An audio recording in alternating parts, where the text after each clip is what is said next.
ભારતના 76મા પ્રજાસત્તાક દિવસ નિમિત્તે નવસારી જિલ્લા કક્ષાની ઉજવણી જલાલપોરના મટવાડ ક્રિકેટ ગ્રાઉન્ડ ખાતે કરવામાં આવી હતી.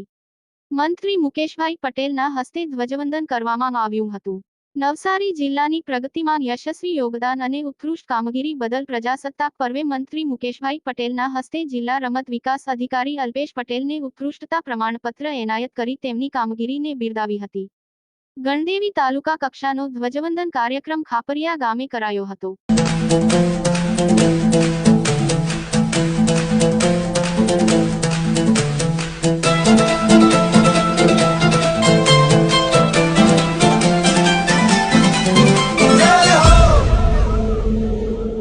પીએમ શ્રી શાહ કેશરીચંદ ભાણાભાઈ મુખ્ય કન્યા શાળા માંગ બિલીમોરા મહાવીર વૃદ્ધાશ્રમના માધવલાલ પુરોહિતના હસ્તે ધ્વજવંદન કરવામાં આવ્યું હતું.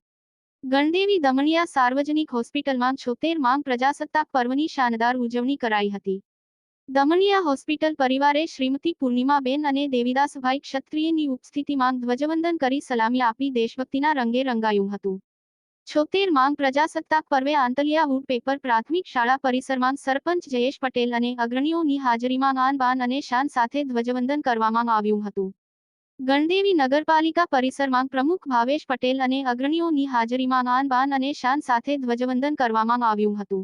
ભારતના 76મા પ્રજાસત્તાક દિવસ નિમિત્તે ગણદેવી પીપલ્સ બેંક પરિવારે આન બાન અને શાન સાથે ધ્વજવંદન કરી દેશભક્તિના રંગે રંગાયું હતું. સૌ નાગરિકોને પ્રજાસત્તાક પર્વની શુભેચ્છા પાઠવવામાં આવી હતી. નવસારી જિલ્લા સહિત ગણદેવી તાલુકામાં પ્રજાસત્તાક પર્વની આન બાન સાથે ઉજવણી કરાઈ હતી. ગણદેવીથી સંવાદદાતા અશોક જોશીનો રિપોર્ટ.